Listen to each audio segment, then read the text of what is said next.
So let's start with I know we've talked about this in periphery many times, but we've never actually talked about it specifically. And this is the Fermi paradox. Anybody heard of this? The Fermi paradox. Let's just play a clip and get this started. And this is from Seth Shostak from SETI. He's like the head of the SETI Institute. I'm going to play this clip, and then this will get us into what we're going to talk about tonight. This is the topic, and here's the deal. So the Fermi paradox is exactly this. Actually, let's let the smarter people than me tell you. Here we go. Part one, clip one. Here, Seth Shostak from SETI, which is the Search for Extraterrestrial Intelligence, and basically he's a scientist, right? He's an astronomer, and he's like, his take on the world is that, well, we don't see the aliens because there's reasons. And so here we go. And Fermi paradox, Seth Shostak, SETI, part one. The Fermi paradox, you may have heard about it. Maybe you find yourself waking up in the middle of the night talking about the Fermi paradox. Maybe you accost people on the subways on your way home about the Fermi paradox. For those of you who don't know about the Fermi paradox, let me just give it to you very briefly. It apparently dates to a comment that was made by Italian-American physicist Enrico Fermi in 1950. He was having lunch. I think it was at the Los Alamos facilities, the Los Alamos labs in New Mexico, and he had a couple of fellow physicists, two other physicists there with him, and he suddenly said between two bites of a sandwich, "Where is everyone?" What he was saying by that is he figures that there should be aliens everywhere. Now, what he had done was this very simple calculation. Even you can do this calculation in your heads, for those of you who still have heads. And it goes as follows. Consider the Milky Way galaxy. I mean, just consider it. It's roughly 100,000 light years across. Now, if you had a rocket that could go, say, 10% the speed of light, then you could go from any place to any place else in the Milky Way in a million years or less. And if you could only go at 1% the speed of light, that's a little bit more tractable, then, okay, it would take you 10 million years. Now, if you do this calculation a little bit more in a more refined way, random walks and all these mathematical tricks that physicists like to intimidate the unworthy with, then you'll realize that somebody could, in fact, visit every star system if they had their kids continue this journey outward within 30 or 40 million years. In other words, within 30 or 40 million years, any society that had an interest in colonizing the Milky Way could do it. Okay, so basically, we're the question we're asking here, and again, this is Seth Shostak is the guy's name, head of the SETI Institute, Search for Extraterrestrial Intelligence, SETI. Now he's saying that look, like in terms of billions of years, like this could easily be done, if the civilization could get to the point where they could travel through interstellar space, okay, and go from solar system to solar system. That's what he's saying. In cosmological time frames, it wouldn't take that long, okay. But society has to get there first, and then they have to want to do it, okay. So our question tonight is: if aliens are out there and they're everywhere, how come we don't have them on the evening news every night? How come we don't have? You can't just put a telescope in the sky and see UFOs ad nauseum, constantly, instantly, no matter what, wherever. Where are they? Right? So we have tons of people reporting them. We have experiencers. We have abduction accounts and events. We have all kinds of things, right? Where people say they're here. But science discounts it, right? And so I wanted to start with this guy again. Seth Shostak, smart guy, astronomer, SETI Institute, etc., so on. The Search for Extraterrestrial Intelligence. They're trying to find proof of it, but that's the question tonight. If aliens are everywhere, how come we can't find them definitively? That's what I want to know. So that's what we're talking about tonight. Again, if you guys want to be part of the show and talk about that, I'd rather hear from you than play some of these clips, but I have these clips so I can drink some beer because, well, I get thirsty. So here we go. If you want to be part of the show, 702-957-1037. Click the Discord. You can join the show. Here's part two of Seth Shostak and the SETI Institute talking about the Fermi paradox. And if aliens are everywhere, and as they should be mathematically, why can't we find them? Here we go. Part 2, action. They could send out some colonists to a couple of nearby star systems, have them camp out on appropriate planets there, build up their culture, introduce, cultural offerings like opera and reality television and so forth. And after maybe a few thousand years, those societies would send out a couple of more colonists, and they would colonize some other places. All right. So within 30 or 40 million years, an enterprising society could colonize the entire galaxy. Now, 30 or 40 million years is very short compared to the age of the galaxy, which, after all, is on the order of 12 billion years. Okay, so there's been plenty of time for this colonization effort. And not everybody has to be interested in doing it. Only one society, if they're keen to build an empire, like your fellow, like your colleagues at work, trying to build an empire, if that's what's of interest to even one of them, then there's been plenty of time for them to do that. So what Fermi was saying, and with far less effort than I've expended on making this explanation, that the galaxy should already be colonized. It should have been colonized billions of years ago. And consequently, today we should look around and see aliens everywhere, with their signs SPQR or whatever. They've colonized the entire Milky Way. And so his question was, well, where is everybody then? Because he didn't see any aliens. I mean, yeah, there were residents of New Mexico, but they didn't count. Okay? So that's what's become known as the Fermi paradox. On the one hand, we like to think that there are aliens everywhere. And on the other hand, we don't see them everywhere. So something's wrong somewhere. Okay, well, a lot of column inches, a lot of palaver has been given over to trying to reconcile the idea that there could be aliens everywhere with the fact that we see aliens nowhere. Okay, there we go, right? So you understand what he's saying. And this is the conundrum, right? This is why nobody out there believes aliens exist, because you can't just go outside at night and look up into the night sky and say, yep, there's the aliens. And actually, this is a fantastic segue, because we got a call from I'll let him say it. Let's go to this. So how come you can't go outside and put up a camera in the night sky and just snap some pictures of some UFOs? Let's find out. We got an individual here on the phone with us that has some experience. What's up, my man? What's your first name? Where are you calling from? Fred from Phoenix. Fred Long from Phoenix. time listener, first time caller. Awesome, man. Thank you for calling. Fred's been listening to us for a very long time, and let me tell you what's up and why I preface that. He sent me a message on Facebook and said he had some interesting photographs, and he got a FLIR camera over a year ago, I believe, and he's been kind of updating us as we go about he's been out with the infrared cameras, kind of scanning the sky and trying to get photographs of things, and nothing yet, right? Until go right ahead, my man. Tell us what happened. Yeah. I've been looking at the skies for a while. Forgive my voice. I had foot surgery and I had intubated, and messed up my throat. That's okay. You're totally good, man. You got me. We got the buttery baritone right here with you. Don't worry about that. Glad you're safe and with us.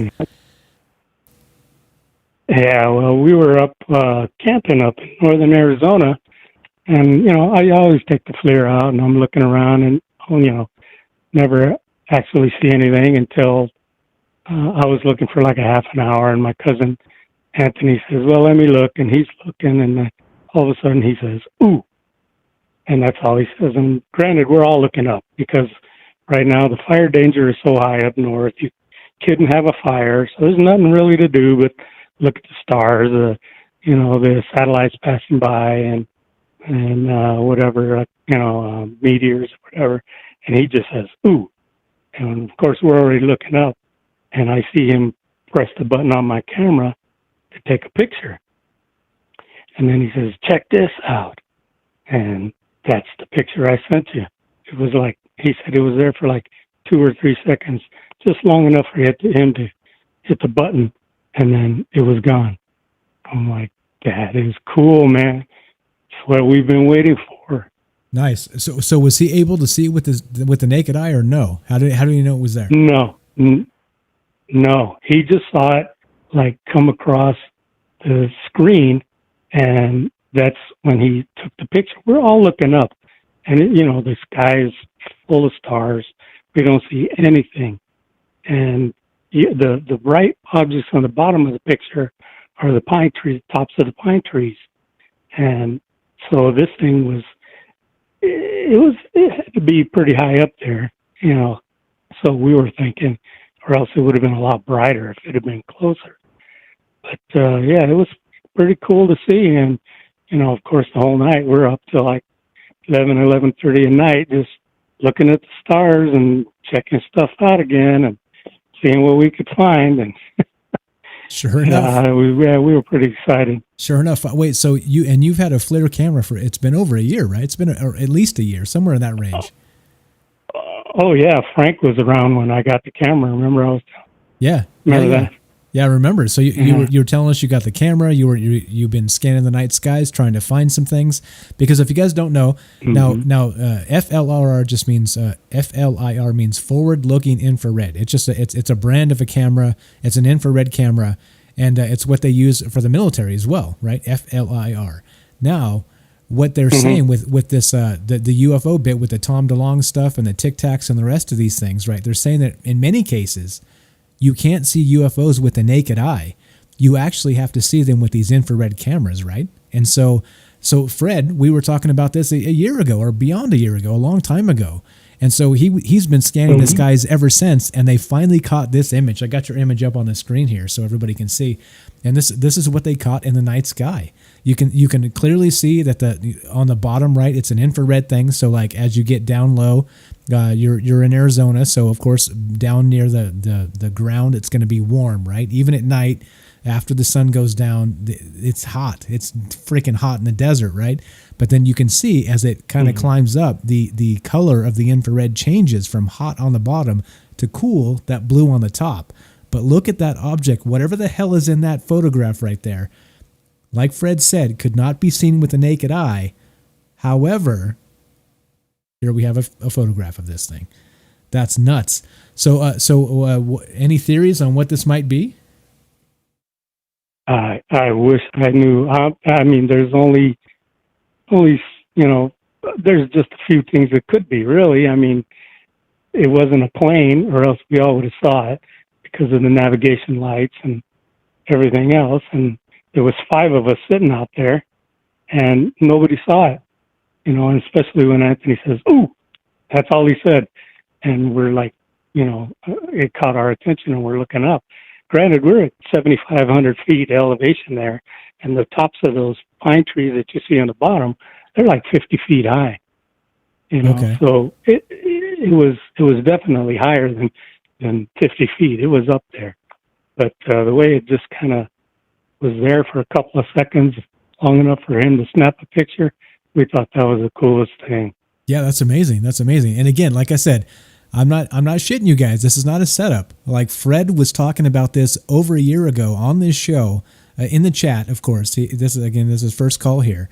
But he said he got a FLIR camera and he's been scanning the skies trying to find something, and he hasn't ever found anything. And now, bam, here we go. A year later, he's got photographic evidence from a FLIR camera, his own personal device, and he sent me a message a couple days ago and was like, dude, check this out. And yeah, this is nuts, right? We have a bona fide UFO that cannot be seen with the naked eye, can only be seen with a FLIR camera. This is crazy. This is crazy. About what time was this at night? Was it super dark or just kind of getting dark? No, it was dark. It was dark. It was like 9:30, and there was nothing else to do. We couldn't have a fire because of the fire danger. So we're sitting there bullshitting, drinking beer. Granted, we were drinking beer, but you know how that goes. Yeah. But we're passing this camera around, and I wish I could afford a higher resolution camera, because this was like the bare bones, that I could afford at the time. So, it's one that snaps onto the end of your phone, your cell phone, and the resolution isn't very good, but it's what I could afford at the time. That's still, it's good enough to tell that there's something there that shouldn't be in the damn sky. I mean, if this is not clearly not an airplane, everybody would be able to see. Everybody would be able to hear. A helicopter, a drone. Like, there's so many things that you could see visibly, or at least hear, especially with it like out in the wilderness with a night sky. It's so easy to spot these things. But if you can't see it, but then bam, you have this infrared signature. There's something here, man. There's something here. I think you caught yourself a bona fide UFO. Congratulations. Yeah, that's what we're all excited. We're like, holy shit, look at you. We finally got something. And it's like, yeah. Now we can't wait. Yeah, that's right. There's your year plus of trying to find something. And here's the crazy thing, right? So if you listen to like Stephen Greer and some of these guys, or who knows, right? Like that, there's been tons of people that say once you see one, then they start coming like crazy, right? So who knows? Maybe they're watching you. I don't mean to scare you, but you know what I mean? Yeah, the end of October, we're going hunting, and you know what we're going to be doing? At night, we're going to be looking up at the stars and with a FLIR. So hell yeah, that's pretty sweet. I'm gonna have to get one myself. If you guys aren't familiar, again, if this is infrared cameras, FLIR is not the only brand. There's all kinds of different brands out now that are competing, and this is apparently what they say where the UFOs are coming from, like that. The whole Tic Tac bit, this is from these FLIR cameras. You guys remember that whole thing, right? So I'm doing a video up on that, and we'll talk about that in the future, of course, because we're keeping a close eye on Tom DeLonge and these guys. But yeah, this is nuts, man. And not just that. So like about a year ago here, we talked about it on the show when it happened, but there was a helicopter, like a rescue medical helicopter out here in the southwest side of Vegas that had a very similar incident here, where they had a FLIR camera, right? Because like when you're a rescue chopper, you need to be able to find who you're rescuing at night. Like you can't put spotlights on everything, so they have these FLIR cameras up there. And so one of the guys was up there, and he was just kind of scanning the horizon as they're flying back, whatever they were doing. I don't know what they were doing, but he was just scanning the horizon and saw something very similar to this. And it was like, what the hell? And then pulled his head off. I remember that, yeah. Yeah. He pulled his head off the camera and was like, wait, and tried to look at the naked eye. He said it was around dusk, so there was still a light out, but he was not able to see anything visibly with his naked eye, period. But then he went back to the FLIR camera and saw exactly something like this.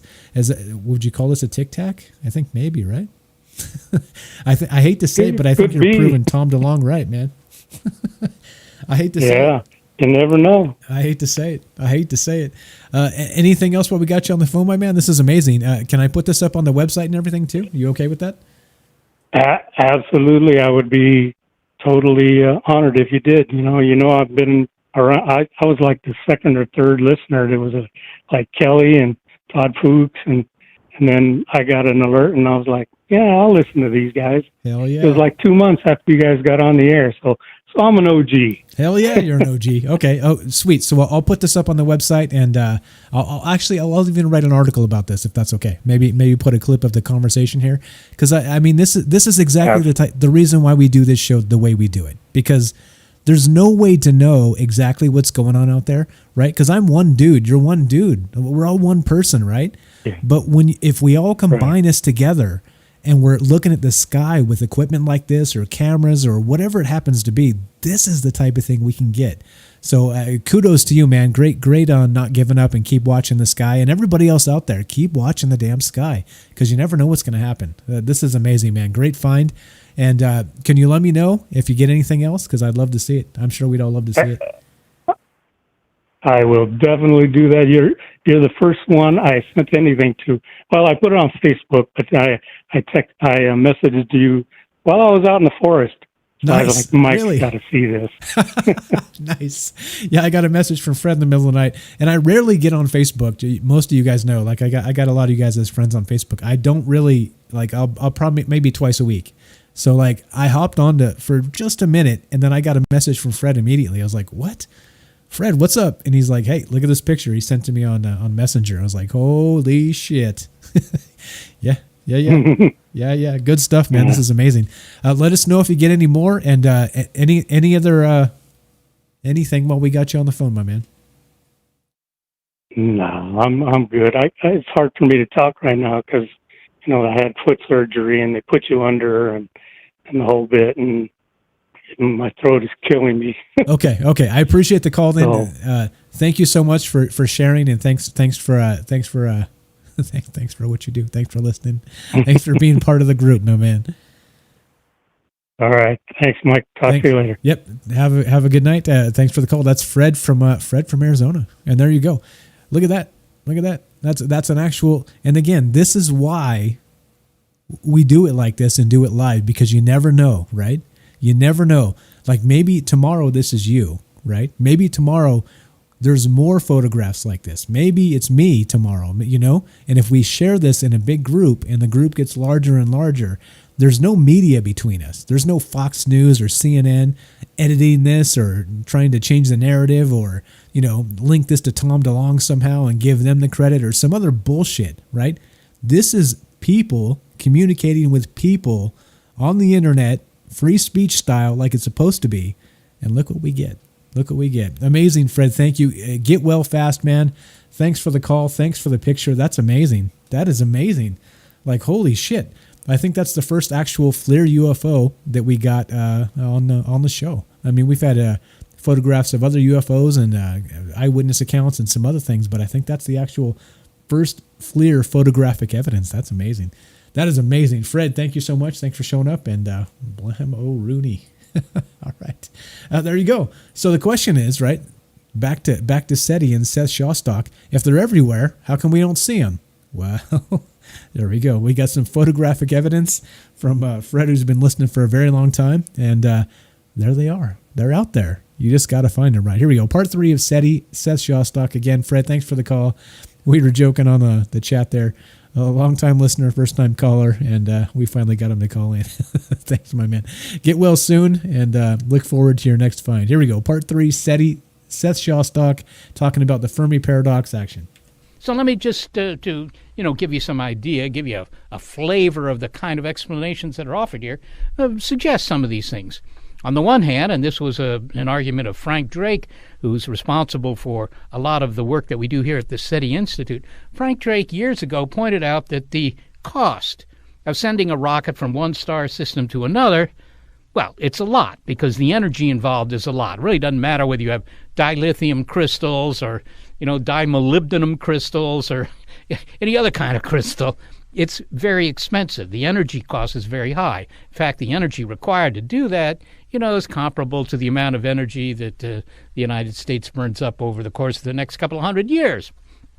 That's a lot of coal, or if coal is no longer your energy source of choice, that's a lot of windmills, and in space, nobody has windmills. Okay, so, that's point one. He says, look, it's just too costly, and if you worked out the cost in dollars or, Klingon cruceros or anything else, you find out that it's going to be a lot cheaper to give all the residents of your planet a super-duper lifestyle of the rich and famous, or at least the rich, for much less expense than sending them off on a colonization mission to some other star system. So he says nobody's going to do it. It's not cost-effective.